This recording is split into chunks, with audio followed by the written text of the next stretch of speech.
Fine, no.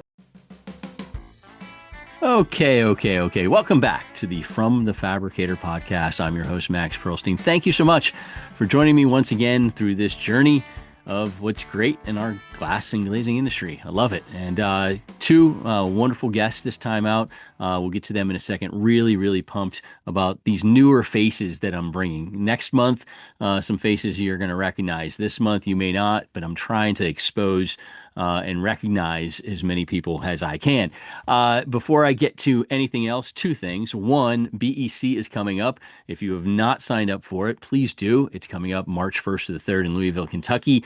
It is the ultimate spring event in our industry. I know there's been some questions about what's on the content list. Go check it out at glass.org. It's getting updated every day. Just trust me, it's worth it. You want to be there. You don't want to miss it. BEC, go to glass.org and sign up for that now. Of course, as always, at least in the last couple of years, we're brought to you by FHC. Great folks there, and I thank them.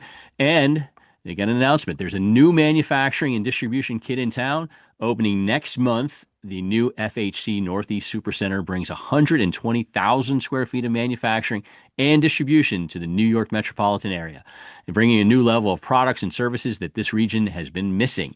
So if you're tired of back orders, unanswered calls, ghost town customer service, and endless wait times, you now have a choice. Visit fhc-usa.com and experience the difference. Thank you to those guys. All right, on this timeout, I've got Mike Rapp from PDS IG, longtime industry guy with some really interesting insight on the way they do things. And then Cam Reynolds from Freeform, newer face, company that may not be that recognizable for a lot of people in the industry, but they do some really neat work. And he's got some interesting insights, especially with return to office sort of thing. So we start with Mike, we end with Cam, and then get some TV stuff on the other side. Thank you for listening, and here we go. Okay. Now up, Mike Rapp, President of Sales of PDS IG. You can find them online at pdsig.com. I've known Mike a long time. Excited to spend a little podcast time with you, Mike. Thanks so much for doing this. Well, I appreciate you having me, Max. And I was trying to think when we first met, and I think it's been over 20 years, to be honest with It you. has. So, It's been a long time. And so I'm excited. You know, it's funny because when I ask people about their past, known you for a while and I've spent time with you, but I'm always surprised. You know, there's always something that comes up. So take me through, your origin story, where you were born, grew up, and that path to today at PDS. well, I was, and you know this, that I'm a Pittsburgh Steeler fan. Right. I was born in the early mid 70s in Katanning, Pennsylvania, which is a suburb of Pittsburgh. Right. And my mother and father had located there after they were in the Army for a few years. And my dad was working for PPG at their Ford City float facility. Right. And spent a few years there. Became a Steeler fan for life. Yep. But from there, we moved to the Midwest, Minnesota. But for what I would consider home as a child was Spring Green, Wisconsin, Okay. which is where my father worked with Cardinal Yep. for about 30 years. He was pretty influential in the growth of the Cardinal business. Big time. But yeah, so I was there. I think we were a town of like 1,500 people, and they had like 1,500 employees. It was pretty wild at the time. Um, Ultimately, I moved west, went to school at the University of Colorado. Uh, then from there, kind of moved around a little bit. You and I worked together a little bit at Arch Aluminum Uh-huh. 20 years ago, I guess, Yep. or Yep. thereabouts now. But about 15 years ago, my father, brother, and a couple others, we created a company called Infinite Edge Technologies, Okay. and we were working on developing an insulating glass spacer, and that ended up turning into PDSIG. Hmm. And PDSIG is in Wisconsin, located just west of Madison, about a half an hour. Okay. And then PDS, that's where we kind of grew the business into making spacer and equipment. Awesome. We're going to talk about that in a second, but I didn't know. I knew you were a Pittsburgh area. I didn't know Katanning. When you went to Colorado, was that like the Bill McCartney era? What was the football when you were there, or was When that I was a before or after? freshman, when Yeah. I was a freshman, Bill McCartney was the coach. Uh-huh. And We had Cordell Stewart was the quarterback, and that's Mi the year of the catch in Michael Michigan. Westbrook at Yes, West. Michael Yeah, yeah, Westbrook. yeah. Rashawn Salam was the Heisman Trophy winner Yes, he that year. was. Yes. And so we won every game that year, except Nebraska handed it to us in like mid-November. Nebraska had Tommy Frazier. They ended up winning Yeah, national the title. national championship. But I think we beat Notre Dame in the Fiesta Bowl, something like that. And then McCartney left. Yeah, Um, what was his name? Rick Neuheisel became the coach for a few years, and right. things didn't go so well for him. But I actually tried to walk on to the football team Did you? the spring of my sophomore year or junior year. I had just finished basic training at Fort Knox, Kentucky, and I was about, I think, 20 years old. I was in really good shape, and that was the hardest hour of my life, Max. I mean, all they do is run you until you puke. Oh my gosh. I think they got a kick out of it because really there was probably 60 or 70 people that were kind of gathered on watching this whole thing, and within 5 minutes they picked out about 10 of them and Uh-huh. said, okay, you guys, and I think they must have talked to them ahead of a time and said, Yeah. hey, you're going to be on the team, or we've got a scholarship for you, but we're just going to watch these other guys just run, Oh my and gosh. it was vicious. So I enjoyed that. Didn't make the team. Glad I didn't. Even with basic training, the running didn't you would think the basic training would have helped you. Max, when you got there, the strength and conditioning coach said we're looking for three things. Okay. Looking for what kind of shape you're in, Right. how enthusiastic you can be, Uh-huh. and your foot speed. And I Okay. was like, all right, I just finished basic training. I'm in Yep. good shape. I can Yep. handle this. Yep. I can be enthusiastic about anything. Mm-hmm. Foot speed, 2 out of 3 ain't bad. No, shoot. What now, wrapping that up, what position, if you would have made the team, what were you going for? I think they would have just called it like athlete, Okay. safety, Play corner, anywhere. any Play anywhere. Okay. practice dummy. You hold this, get ran over, that type of I thing. see. I knew, this podcast never fails. I never knew that about you, so I unearthed that. So that's perfect. The football career, the what could have Yeah, been for you. If you exactly. if you Yeah, just had a yeah. little bit more foot speed, well, that's it. Okay. Well, Yep, let's I still have eligibility, waiting for the NIL money. So, yeah, there you go. And PDS could be the sponsor of that. So yeah, that works. I've got Mike all Rapp right. with me, President of Sales, PDSIG. Look him up at PDSIG, the letters PDSIG.com. So let's talk about PDS. What do you do? For those unaware, what do you do? What do you specialize in? When somebody goes to PDSIG.com, what are they going to find? So we, as a business, I think incorporated about 12, 13 years ago. And as I mentioned earlier, we came out of what was Infinite Edge technology. Hmm. And we created a equipment business that at first was really primarily around developing high-speed insulating glass vertical IG equipment. Yeah. All the material, everything that went into an IG line except for the glass washer, but the spacer application, the press, the sealer, edge deletion, all those types of things. And we structured that around the T17 spacer, which is a patented spacer that we produce and Hmm. sell. It's a flexible stainless steel spacer that's manufactured at our facility in Prairie du Sac. All of our equipment, for that matter, is produced in Prairie du Sac, Wisconsin. Hmm. But since then, we have branched out into other kind of equipment areas. Some are still related to IG. Some they're glass related. We produce a lot of equipment to apply temporary protective film Right. to the exterior of an IG unit or a piece of monolithic glass. You'll see a lot of it, particularly like if you're in South Florida, you'll see a lot of projects that have like a blue glass or blue film on the glass. Right. So that's the type of equipment we produce to apply that type of film. We've also kind of on the laminated glass side, uh, for folks that are primarily using autoclaves, the what you see is when the glass comes out of the autoclave, they put it up on tables. They have handheld blades for PVB or heating devices for Sentry Glass SGP materials to heat it and then trim it away. So it's a highly laborious and somewhat dangerous task. Yes. So we've come up with a couple different solutions, kind of a semi-automated and also fully automated vertical solution to remove that excess material.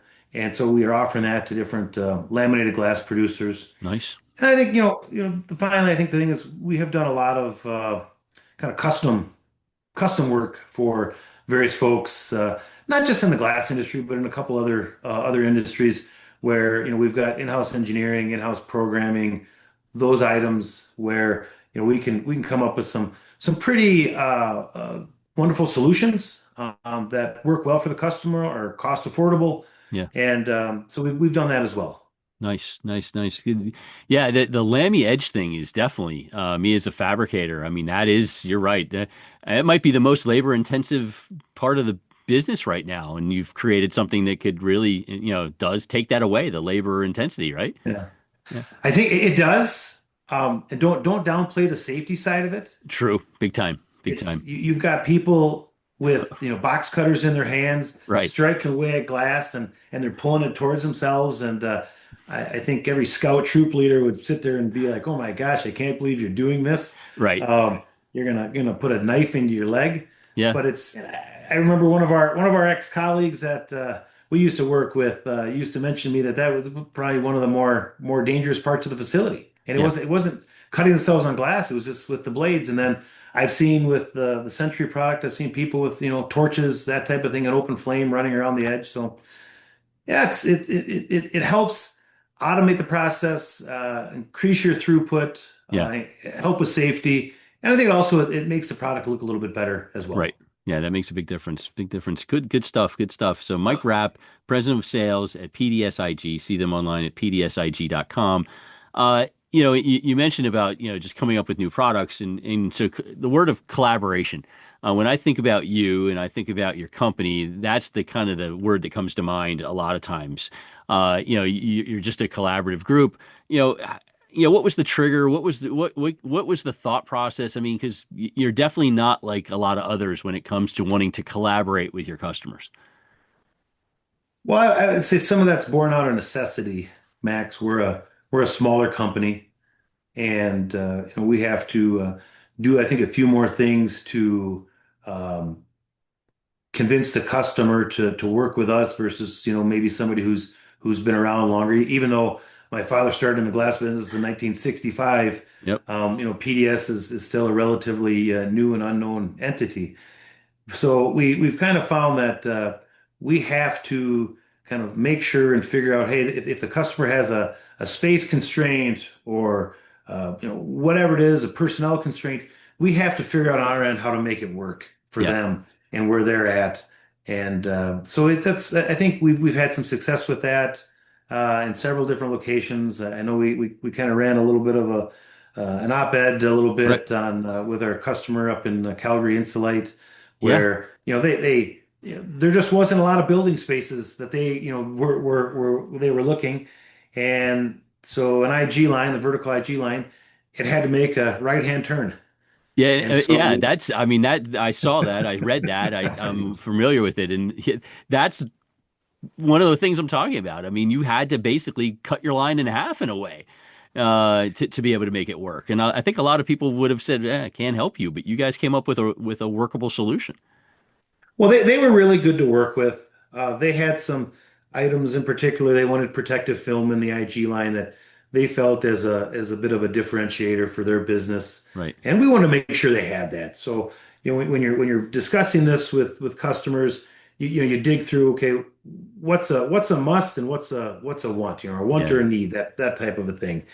And once you dig down into it and you figure out the needs, and then you try to figure out, okay, is there one or two wants that they would really kind of bowl them over and fit those in there as well. And so that's what we did. So we were able to figure out how to make it turn, still give them protective film, give them a great product. They make wonderful IGs, very very durable IGs, and so that's just but it's having those discussions right away, Right. Max, with the customer, and kind of showing up there with a little bit of a blank sheet of paper and just listening to them.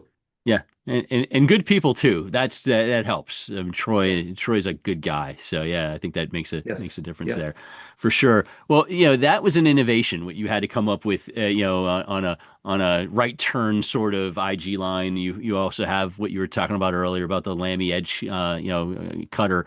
Obviously your spacer. So you've had a lot of innovations in your career, and you obviously your dad in his career had a lot of innovations. What do you think's been the most rewarding innovation for you, Mike Rapp, in your career that you've built, invented, created? I think for me personally, it's probably the work on the trimmers that we've been doing. Okay, Yeah, my father's been in the business quite a while, and some of the other folks that we had the opportunity to work with kind of helped put together the T17 spacer, and I was in the learning stages, I guess, of my career at that point. gotcha. And I'm still learning, but I've seen a lot more. I've had a lot more experience, and so when I came across the certain customer that I saw them with the trimming of how they were doing, I'm like, gosh, there's got to It'd be a be a better better way. way. Yeah. And we have some really sharp individuals at PDS, engineering wise, operations wise, programming wise.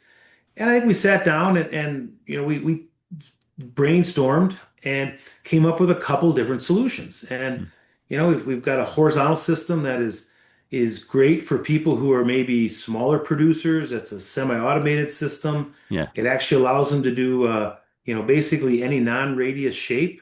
Hmm. And then we went to an all fully vertical system for those people who are maybe have two autoclaves and Hmm. they're through they're pumping out the glass. And so in both cases, there's a labor optimization, there's a safety optimization, there's a cleanliness to the operation. But I think, working together to find that, I was, just really, I think where I am in my career, that's probably number one. But it's probably number four. I've got three kids. They were probably I probably should say that.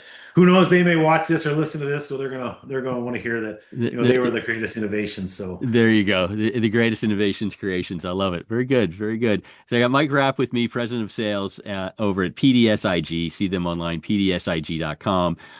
So I always break up the podcast about halfway through, and I'm very curious with this because you've seen some things I know in your life. Best live event you've ever seen, and the fact that you were at Colorado and Cordell was there, and you're a Steeler fan, and you've probably been to events. I know you've been to some concerts, that's for sure. What is the number one? What is the best live event you've ever taken in? had that Colorado Michigan game been played in Boulder, Yeah, that probably would have been. I didn't. I mean, I watched it from my dorm room because it was in Ann Arbor. right. And I saw a Garth Brooks concert once a few years ago in Denver with my wife, and the guy did like 9 shows in 4 days. And the show we went to didn't even start till like 11:30 at night. Wow. And it was the greatest concert. I was never a huge Garth Brooks fan, Yeah, but it was the energy that guy brought. And I'm like, he did this 9 times over a 4-day period. That was amazing. But the best thing by far was, I think it was 2005. okay. Recently moved to Denver, and the Pittsburgh Steelers and the Denver Broncos were playing in the AFC Championship game. Yep. And that's probably the best I'd ever seen the Steelers play. They ended up winning that game, went on, beat the Seahawks in the Super Super Bowl. Bowl. Yep. They thoroughly dominated the Broncos, and I went with my brother and my father. We had a great time. And just to be there, and it was always true. I mean, the Steeler fans, I mean, they travel as well as anybody. I mean, there Sure. had to be 5,000 Steeler fans waving terrible towels, and by the middle of the fourth quarter, there were probably more Steeler fans in the stadium than there were Bronco fans. Yeah. I've since, I'm pulling for the Broncos now. It's Hmm. sucks about Bo Bo Nix and Nix. what's going Yeah. on there. But to say, looking back, I would say the best live event I went to was that Steeler game. I just was never so thrilled. That is awesome, and especially because that team had to do it all on the road. Yes. They had to go to Cincinnati, had to go to Indianapolis, which they almost lost, and Yeah. and then to go to Denver, which is never an easy place to play because of the Yeah. altitude and the team. I did not know you went to that game. That's a good one for sure. I could I get went to that game. I paid less than I think last night I saw at the Indiana Miami game. They said something like a ticket was $4,500 or Yep. something. I mean, Yep. I paid far less than that I'm sure 20 you years ago. did. Yeah, ticket prices now are Yeah, insane. Yeah, it's yeah. craziness. Very cool. So back to business. Good stuff. I could because again, I could talk sports all day long, and Yeah. especially memories like that. Industry wise, you and the family. We talked about your dad. You guys have been in this industry a long, long time. I'm really curious. What's the one thing you wish that we as an industry could just get better at? What are we missing? And that if you could flip the switch, what could we get better at? I, I guess, my background is on the glass side, on the IG side primarily. Hmm.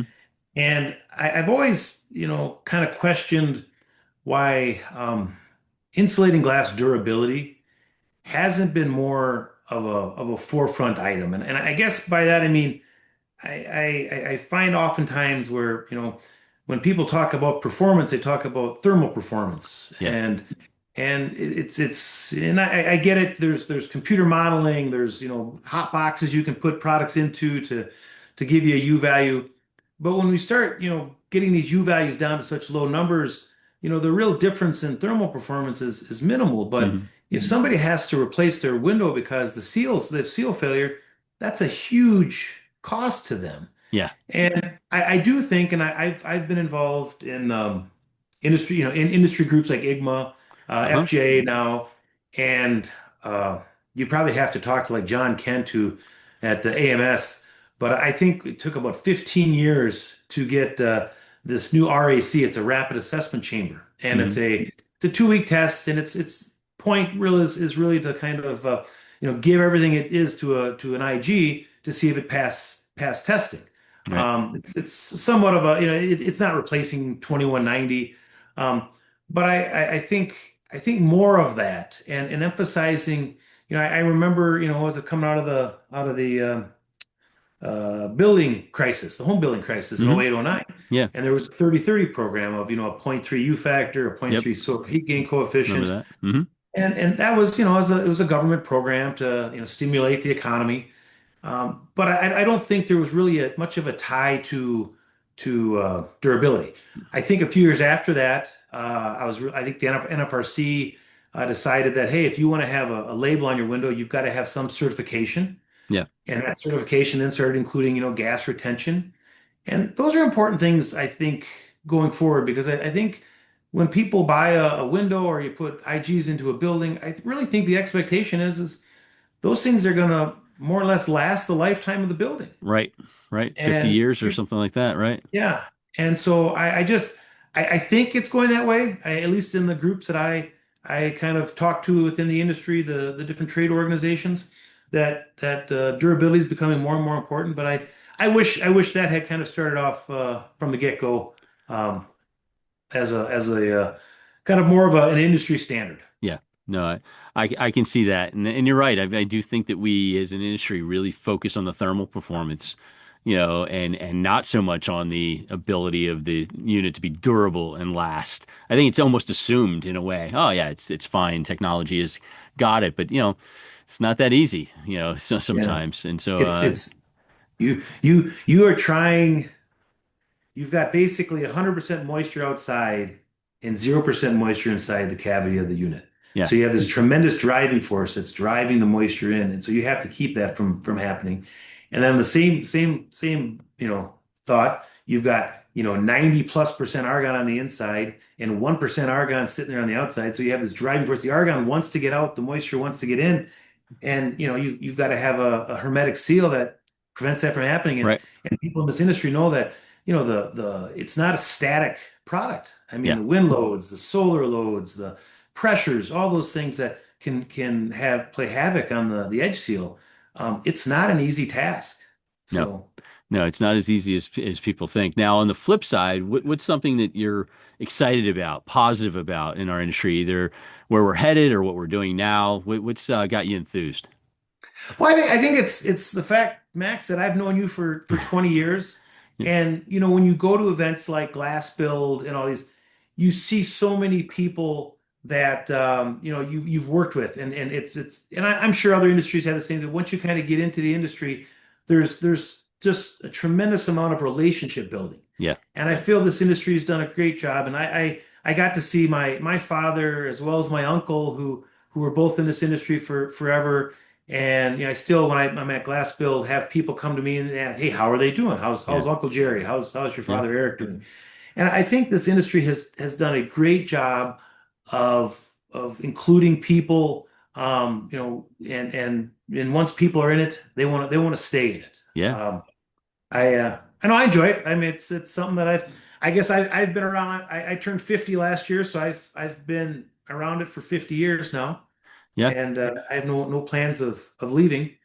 But No. I think the industry does a good job of fostering relationships with people, and you see the industry groups, the FJA, Mhm. NGA, WDMA, NFR, just lots of different collaborative groups. You can't attend them all. We're a small company, Right. but they do a pretty good job of that, I think. Yeah, and I mean, we always joke that it's, once you get in, you never get out. But I do think part of the reason you never get out is it's a good place to be. It's a great industry. People are great. I mean, I'm obviously biased, but when I walk through a glass build, I mean, you feel the energy of all the relationships and all the networking. It's real, and I think that's why people stay versus being forced to stay in not being able to find something else in a different industry. Yeah. Yeah, I would agree. I would agree. I look forward to glass build every year. Just to, you never know it's who you're going to run into. Yep. You've got your predetermined meetings, that type of thing. The folks that, hey, I need to make sure and see this person because I'm hoping to strike a deal with them. Sure. But it's always that person that shows up and, my gosh, I haven't seen you in 15 years, Yep. and you're so happy too a little bit that everyone's got a name Yeah, tag. yeah. Thank goodness for a lot of those name tags. I will say that. One more question for Mike Rapp, President of Sales, PDSIG. See them online at pdsig.com. So 2026, we're in it now. We're about a month in. How are you about it? Are you from a PDS standpoint, from a overall standpoint, forecast network, the forecast out there? Obviously, things change on a dime in our world outside of the industry, which affects our industry. But how you feeling? How you feeling about 2026? Can you tell me if the tariffs that Trump proposed on Saturday that are going to be at 10% for 8 or 9 European companies are going to take effect February 1st? Yeah, I mean, it could, that was a few days before we're recording this. By the time this comes out, in 3 days, it could be something totally different. I mean, that's how fast things move. The era of conventional wisdom gone. I mean, it's just Yes. there are no rules, no rails, nothing. So it's just Yes. tough on that standpoint. So I can imagine as somebody like you trying to plan, that's almost impossible for sure. It's difficult, but I would say this that last year we had a particularly good year, but it was better in the first part of the year than it was the second part of the year. Mm, And so I don't know you've done this 2 months ago. I was really kind of scratching my head as to what's 26 going to be. And we do most of our business is in the United States and hmm. Canada. Right. We do a little bit. We have some equipment in Australia. We have some other potential clients in other parts of the world, but most of it's in the United States, in North America. Yeah. And I think, you know, coming out of last year, I was nervous, but I would say so far here in the first few weeks of this year, I've been on the road, have been talking to people. Um, I think people are energetic about it. They're confident. I mean, we're starting to build our book of business back a little bit more. Could have a little bit more business. Would always like that. Yeah. But there are some things now that we're working with people on, and so I'm cautiously optimistic that 26 will be a good year. Good. But it's, as you mentioned, it is difficult to predict. It Yeah. is. I mean, last year, the talk was, sarcastically that Canada was going to be the 51st state, and Yeah. the talk is, well, is it Greenland? I mean, these things, and and depending on who you're talking to, I mean, people take those things very differently, Yeah. one way or another way. And so it's a challenge. Yeah. But we've got a really good team. Yep. And I think we're a lean, aggressive, hungry group, Hmm. and with a tremendous amount of glass experience. Most of our folks have been within this industry 20 plus years. And so I'm excited about that. I'm excited about the opportunities ahead of us. And I think it's hopefully the market, I don't know, we're 4 or 5 million houses shy still, right? Yeah. They've been saying it for years now. Yes. So it's about affordability, I guess, That is for uh, sure. That is for sure. and particularly in certain parts of the country. So we'll keep trying to innovate, keep Yeah. trying to collaborate with folks, and see if we can make the best of it. But I think we're going to have a reasonably good year. Exciting. Exciting. And before I let you go, and who knows, by the time this comes out, it could be old news. Who's going to be the new Steeler coach? You're the Steeler guy, and I mean, you and I talk about it all the time. Who's getting the gig there?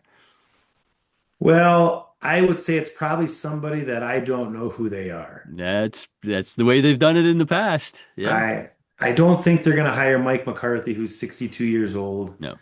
I think they're going to hire somebody in their 30s or 40s who's probably never had a head coaching job before. And I we'll see. I probably a defensive minded coach. It's usually Though their. I'd really like to see an offensive coach at some point, but probably a defensive minded coach. Yeah. And I think whoever it is, they've got a heck of a job in front of them. They have a heck of an opportunity. I mean, Yeah. it's to work for that organization. I mean, I was born in 75, and in my entire lifetime, there's been three Steeler head coaches, soon to be four. Yep. Yep. Chuck Noll started there in 69, so it was I would imagine I don't know what the next organization is that has There anywhere isn't near. one, not with that longevity. And I did read a note where I'm still laughing over it. Is the Steelers in 42 years have had three head coaches, and the Browns have had 42.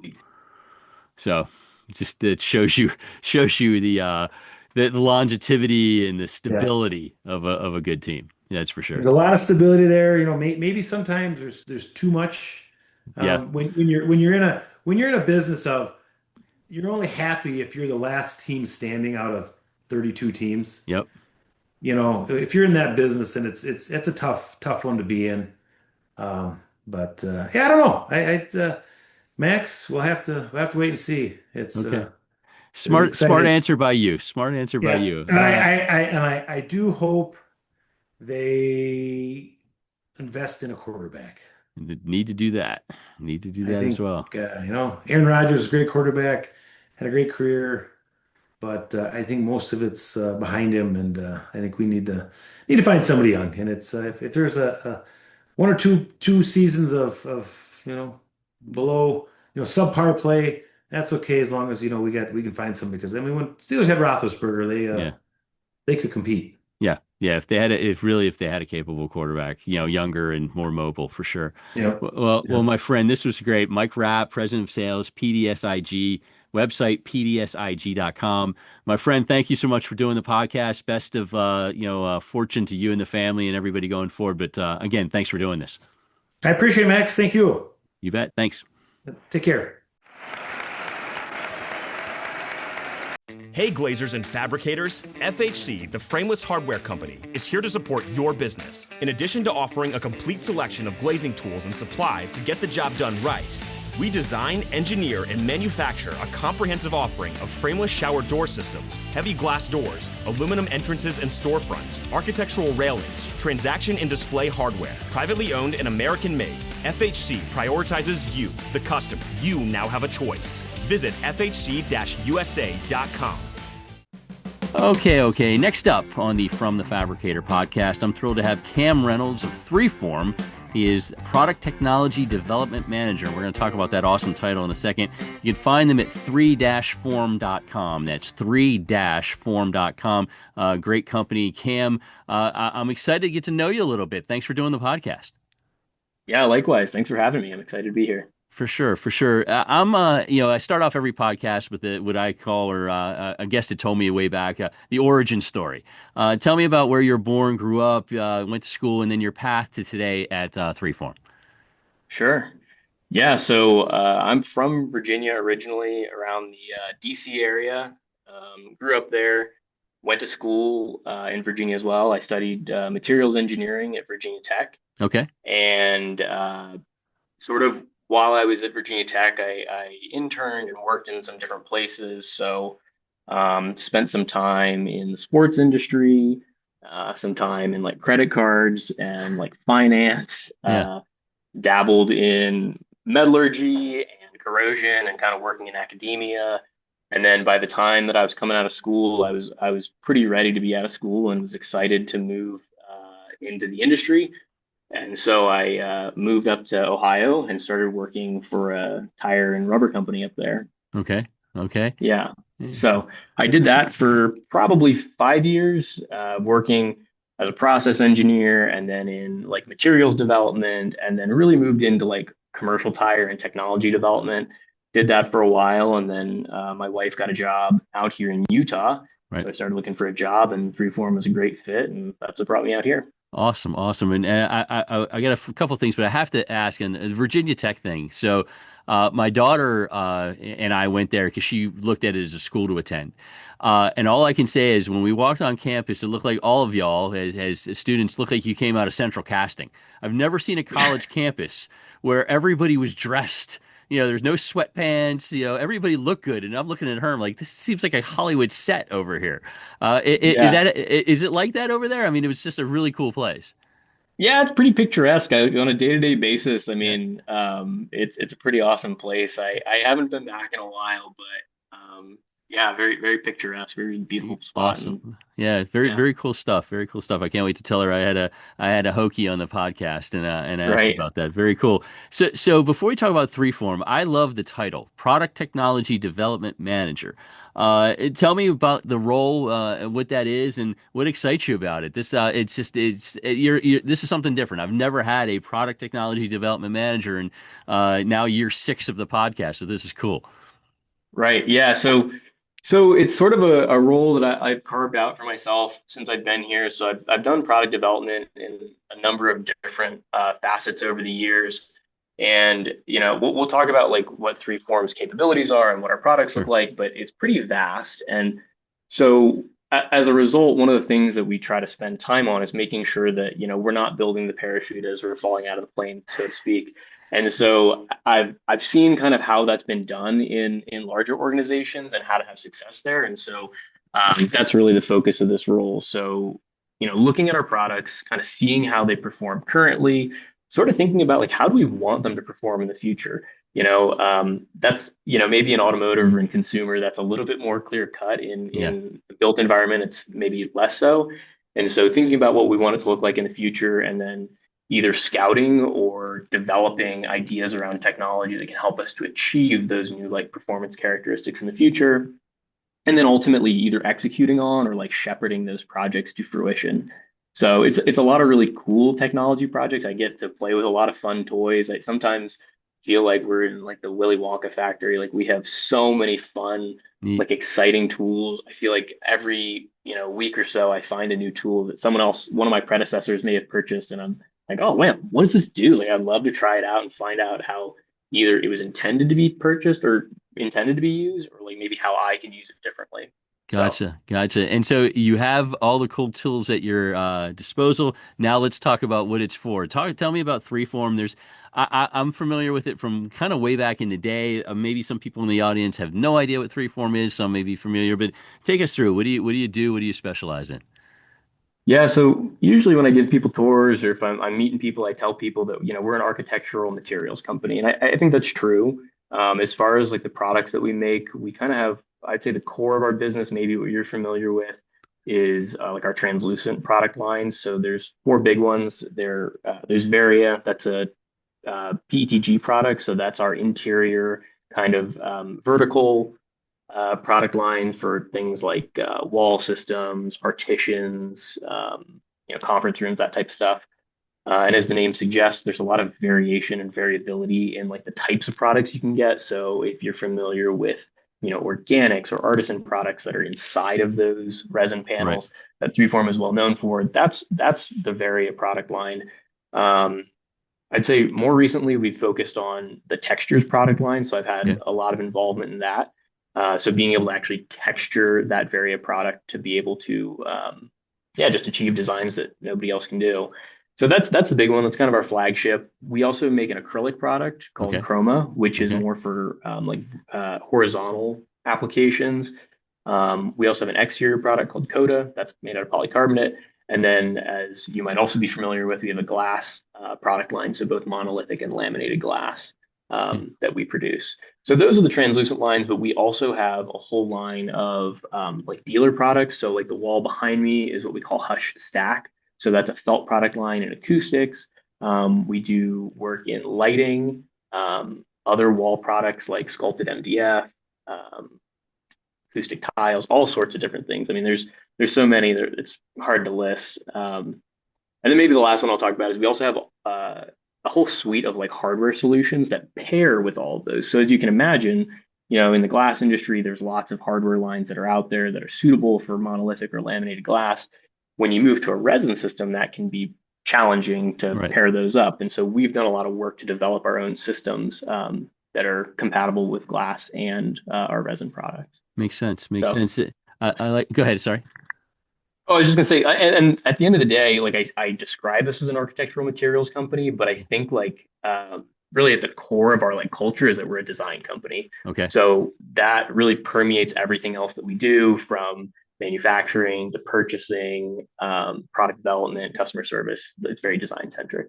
Very cool. Very cool. I got Cam Reynolds with me from 3form, Product Technology Development Manager. See what they do. We just talked about it at 3-form.com, 3-form.com. And so when an architect or a designer hits you guys up and you and your team, the gals on your team, and they give you something that's just, wild, never done before. And you talked about your Vario product, which, gives you a lot of flexibility to do things. How do you decide on whether things are worth pursuing? Because I'm sure you get requests that just boggle the mind. Yeah, yeah, every day. I would say it happens just about every day, and maybe there's like two areas that we deal with it. The first one is what we call like the CMP process. So we have a team that's within our client services team called the custom material process team, and they basically like provide that design assist. So if you come to us and you say like the green in the From the Fabricator, you're like, I really want that in translucent, and I want it for this thing, and I want my logo in it, whatever.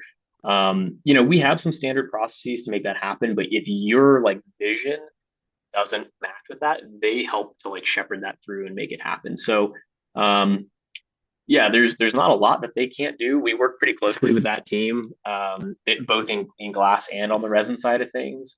So we try to accommodate everything we can.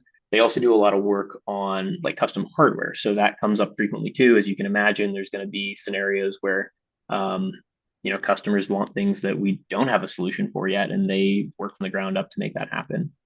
Um, from the product side, it also comes up frequently where we get those requests over and over and over, things that we either don't do or a little bit out there.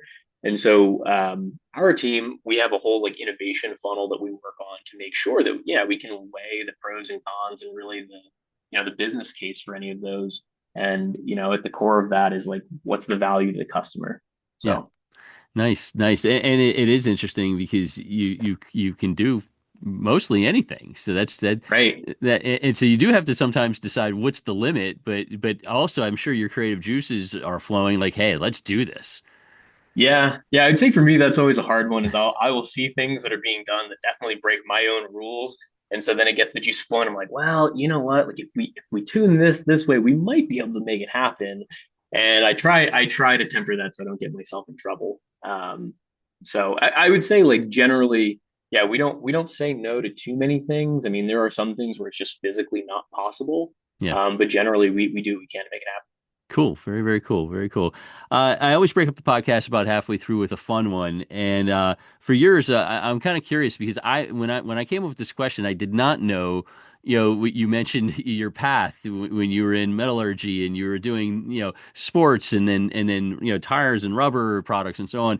What did you want to be when you grew up? When you were growing up in Virginia, I mean, you're right next to DC. Did you want to be a politician? What did you do when you grew up?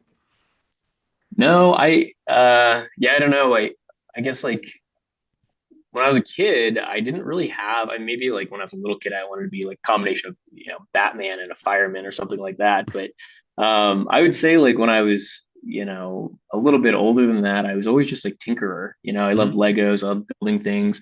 Probably was always destined to be an engineer in some capacity. But I never had any like great ambitions until um, yeah, I got invited to go to this like hockey, like college hockey fair Okay. when I was in high school, and I knew I wasn't gonna play college hockey. I didn't really have that much interest in it.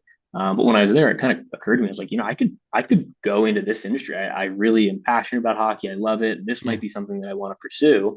So for a while there, that was my goal, was to go into like sports management. Hmm.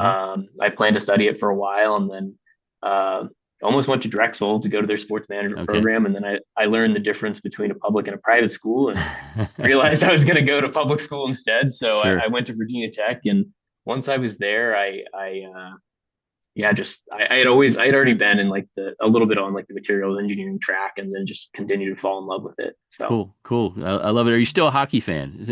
By huge chance? fan. Now Yeah, you're yeah. you're living in Utah. Are you a Mammoth fan? Or you go back in? Were you a Capitals fan growing up, being in the DC area? What were your teams? Yeah, always been a Caps fan Okay. for as long as I can remember. Even I love Ovi, but even pre Yeah. Ovechkin, I remember going Wow. and seeing Bondra and Yager and Kolzig Yeah. practice up at Piney Orchard. So yeah, always a Caps fan. I was a season ticket holder for the Mammoth though last year, Okay. and so I do have a soft spot for them. I used to actually, when they were in Phoenix, I used to fly to Phoenix to go watch them play. So Nice. Nice. Nice. yeah, And they're having the big outdoor game next year. I know. So that'll be one to go to. I mean, that's one of those once in a lifetime sort of things to go to Rice Eccles and see them 80,000 people watching a hockey game. Yeah, it really is. I'm really excited for that. Very, very cool. I could talk sports all day. I love it. Very cool. I got Right. Cam Reynolds with me, 3form product technology development manager, 3-form.com is the website. All right. So you're a scientist, and I've been asking this question a lot because it's growing on everybody. AI. You're coming from it from a different angle because you obviously have creativity, you have organization, you get the science background. You like it, you hate it, you find it useful, you're worried about it. Give me your take on AI these days. Yeah, I mean, yeah, like you said, it's top of mind for a lot of people. I hear a lot of different opinions on it, and I could probably talk about it for a couple hours. But I think like, I guess I'll answer first as an engineer, and then maybe answer from like the design side too. Um, I guess like in general, I think it's inevitable. It kind of reminds me of, I when I was in school, we had Wikipedia, but it maybe wasn't quite as broad as it is Right. now.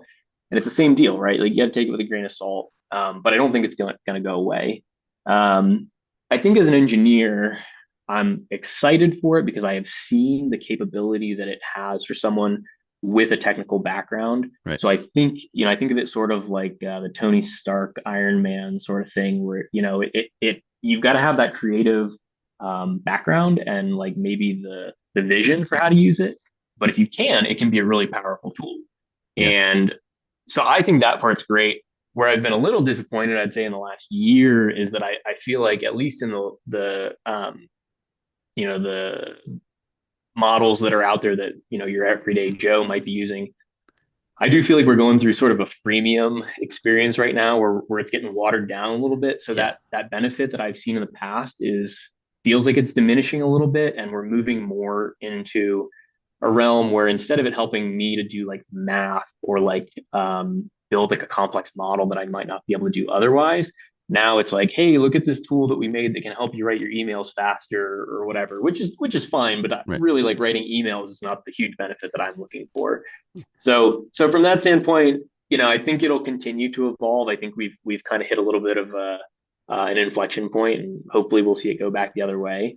Because I do think we have a lot of technical challenges in front of us, and if we can have tools like that can enable us to solve those challenges, I think it'll be really beneficial. For sure. Um, I like what you said about the freemium aspect, because I do get the feeling that it's becoming more dumbed down, for lack of a better term. You know, I like and I don't like the fact that now when you Google something, you get an AI answer. You know, in some Right, cases right. that's okay, but in other cases it's like it's defeating the purpose of Googling. And it's like, you know, if I'm looking for somebody to clean out my dryer vents, I'd like that list of companies, not, you know, how to do it myself, because I sure as heck can't do it myself. You know, but I mean, Right. it's just one of those things that you know, it's going a little too far, and just some of the dumbing down. You're right; it's everywhere now. You know, the whole email thing that you can now click and it says make this email better. You know, that takes away your voice too, in a way. Right. So yeah, Yeah. yeah, Yeah, I think about that all the time. I think my team definitely knows. Sometimes I will click the easy answer and they know it's not me because it doesn't sound like me at all. And it's not the end of the world, but that's not really, right, why I'm here. So sure, uh, um so so I think like from the design side though, like maybe a different answer and maybe a different type of AI, but is more on like the neural network side of things and like okay, the image generation. I think what's kind of cool there is that I've heard a good case be made for like using it for rendering. So like right hmm now, if you say like I want to see this space, you got to spend a lot of time and effort to actually build that. Certainly more time and energy that is going to be required for like some server off and wherever to, hmm to do pull it up, its right? magic, Yeah, So I think that represents a pretty cool opportunity where we can start to iterate and come up with things faster. To your earlier question about getting new things that we don't know how to do or challenging to do, yeah, I do think it opens the door for a lot of like kind of impossible things to be brought to the table, which is good and bad. right. Um, but I also think there's a little bit of frustration there, like if I'm trying to describe my vision to you and I use a tool to do that and it can't quite get it the way that I want to articulate it to you, I'm going to have to spend a lot of time going back and forth. And so I think, there it's sort of like looking in a funhouse mirror, and I'm hopeful there too that we can see some improvement or maybe some tuning. I could So see that. I could see that. Good stuff. So Cam Reynolds is with me, 3Form Product Technology Development Manager. Check out his company and their wares at 3-form.com. A few more questions for you. I know you're a busy man, so I appreciate you taking the time. You know, I rail about this a lot, and so you kind of walked right into it because you're a younger guy. Our industry on the glass and architectural glass side, we are aging out quickly. We're always looking for youth. You're a part of that youth. How do you talk to younger people? How do you tell them, give them some advice about getting into this? What can we do better to attract more Cam Reynolds to our world, to keep the future going? What do you think about that? yeah, I mean, I think some of it is the design component that makes it so exciting. Right. I think like from a technical standpoint, it is very interesting. As these like AI tools, become more like pervasive, I think it's going to be tough. It's sort of like, when we start to be able to Google things at the moment's notice from our phone, like conversations, the nature of conversation sort of changes. And I think that as in a technical sense, you're also going to have a lot of information at your fingertips, but you still need to be hands on. Like you still have to have some connection to it. So I think like the way that we try to like attract people into 3Form is we do a lot of tours and outreach. So we have a really good relationship with several like design schools throughout the country. Actually, Ohio State, we just did a big design collaboration with last year with one of their design groups. Great. We work with high schools in the area. And then we work with the material science program at the University of Utah, bring them in, and really like I would say like to me, the thing that makes this real is the actual connection between it. So like not just saying like, hey, like here's a word problem or whatever, John has a piece of glass that's this size, what's the flexural strength, blah, blah, blah, blah, blah. But coming in and like spending time with these different products and saying, okay, what happens if you put a piece of glass in a press and you press it too hard? Well, Yeah. it shatters and that's a problem. Yeah. I think sometimes where yeah, these industries can be challenging is that we don't have good reference points. I'll bring students in and I'll ask them, okay, what temperature do you think you should cook this thing at? And they'll tell me like 205 degrees, and I'm like, okay, well, what do you do in your life at 205 degrees? And they're like, well, I know water boils at 210 degrees. Yeah. I say, okay, well, do you think that if you put this in boiling water, it would do what you want it to do. Right. And I think that like hands-on thing where you can really make the connection between the physical and like sort of what you see on a website or in a digital space is really important. So that's how we try to connect here at least. Nice. Well, we got to keep doing it. I like that, and the outreach is just so huge. And it's one of those things where there are people that kind of talk the talk, but they don't walk the walk. I mean, you got to, and sometimes it sucks going to high schools because you find they have zero interest in you. Yeah. But you got to keep doing it because that's where you want to get people in. And same with the competition at the colleges and the design schools because you're not the only one going in, but you got to keep pounding the rock. So very cool, very cool. Yep. Let's talk a little bit more about one of the keys of 3form, and you talked about the wall partitions and some of the other products. Obviously, a lot of it goes into the interiors. It goes into office buildings. There's a lot going on with retrofitting in that office space. But probably the toughest thing has been the return to work has been a little challenging, but it seems like it's picking up. I mean, what's your take on, are you guys getting busier with office, either new office, setups or remodeling offices with your material? How's it going for you with, in the office space? Yeah, I'd say it's going well. I mean, it's steady. I think we get a steady mix of both. I think really what we see more of isn't necessarily the magnitude of like remodels or new offices, but is the nature of the office itself. So I think when people were working from home, they got used to being in these kind of like quieter, more sequestered, cozy environments. Right. And that's not really the way that a lot of offices have been designed in the last, 15, 20 years. Yeah. And so, we do feel that we get a lot more requests for things like our felt products, our acoustic products that can provide that sound dampening, make you feel like you're in, a little bit more of a sequestered room. We see that also in like our partition systems. So we just launched a product last year called Array. I'm actually in a room right now. It's one of our prototypes for it. And it does. I mean, I'm not going to say I feel like I'm in my living room, but it definitely feels a lot more at home and a lot more, a lot less like exposed maybe than they did previously. I think the other part of it is that, being in a translucent system, there's going to be some challenges, right? People don't want to be in an open office. But I also don't think, I remember my mom's office in 2001 and the, 8 foot cubicle that was gray and sad. And I don't Right. think I want that either. I want a No. mix between the two. And so fortunately, we live in a world where you can kind of have both. You can get the acoustic performance. You can also have, a writable piece of glass that is also lets you see your neighbor, but you don't have to hear them. So yeah, we see the nature of it changing. Neat, neat. And you know what? You hit on something that I hadn't really thought of is that pre-COVID, the trend was wide open spaces. That communal office, nobody had an office. You shared desks and it was one big open space. And really, post-COVID, people don't want that. And if you want to get people back to work, they don't want to be in a bullpen sort of situation with 35 other people. They don't feel that way anymore. So I do think that the trend has changed, and you're on top of it. And your Velvet product, and obviously the room you're in right now looks fascinating. And I think that you're probably hitting the right tone because the world has changed.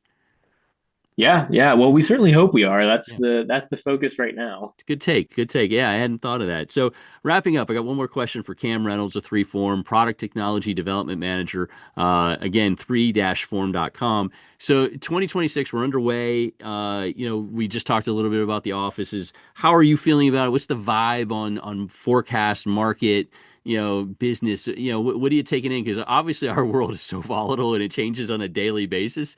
But how you feeling business wise? Yeah, I mean, we had a great 2025. We're part of like the AWI Architectural Specialties division, so I think we're feeling like 2026 is going to be, at least a continuation of 2025. So we're feeling good about it. We're, on the technology and product side, we're really excited. We've done a lot of, I'd say, heavy lifting in the product space to develop technologies or products that are like extensible. So I mentioned the array system. We're really excited to continue designing our materials that fit into that system that can kind of meet the needs of the market. So I think that's where we're focused on this year. I think the other area is, like I said, some of those like felt and acoustic products, like there's still more need for it. I Yeah. talk all the time about like different things that I'd like to see. So I have to. I want to get out to your place one of these days. It sounds very, very cool, and everything that you got going on there. And so I like what's happening. I like your vibe for 26 too. That makes me feel good. yeah, I mean that's our hope. At least right now, it Okay. seems like we're headed in the right direction. Well, So later in the year, hopefully, since you're in Utah, you can sneak down to Vegas for Glass Build America. And if I don't come visit you there, you got to come to Glass Build so I can meet you in person. That would be a lot of fun. yeah, absolutely. I haven't been in a couple of years, so I'll have to make my way back. It would be super. Cameron Reynolds, Cam Reynolds, 3Form, Product Technology, Development Manager, 3-form.com. Thank you so much for doing the podcast. Keep up the great work. You're rocking and rolling out there, my friend. I'm glad you didn't go hockey. It's good that you're in our world. So Yeah. thank you for doing that. And thanks for doing the Sure. podcast. Yeah, thanks, Mac. Thanks for having me. My pleasure. Thank you. Okay. Thank you to Cam, and before that, Mike. Wonderful. I always get a kick out of learning some new things with some new people, and I hope you do too. So that's good stuff. This podcast is brought to you by my friends at FHC. They've got big stuff coming. A new facility coming to the Northeast at the beginning of next month. It is the FHC Northeast Supercenter in the New York metropolitan area. So you now have a choice in that area. Visit FHC-USA.com for more. As I end every podcast with some TV thoughts, Hijack, a show that Tom O'Malley, the nicest guy in the industry, turned me on to last year. It's coming back for season 2, just kicking off. Really excited to see that. It's on Apple TV. Really cool. The first one was a hijack of a plane. It looks like the second one might be a train. I haven't watched it yet. The first episode's out. Looking forward to it. And then January 30th, Netflix has a new documentary out about the 1980 U.S. hockey team, Olympic hockey team. Those of you who have been to BEC and saw Mike Eruzione and know how unbelievable of a speaker he was, and his story is incredible. I have a feeling this documentary is going to be awesome. Can't wait. So that is coming on Netflix starting on January 30th. So there you go. Another podcast in the books. As I teased at the beginning, next month, some real familiar faces, bigger companies. Again, just trying to mix it up a little bit. So I appreciate everybody watching, listening, supporting. Very, very grateful. And we will see you next time. Oh, the music is stopped.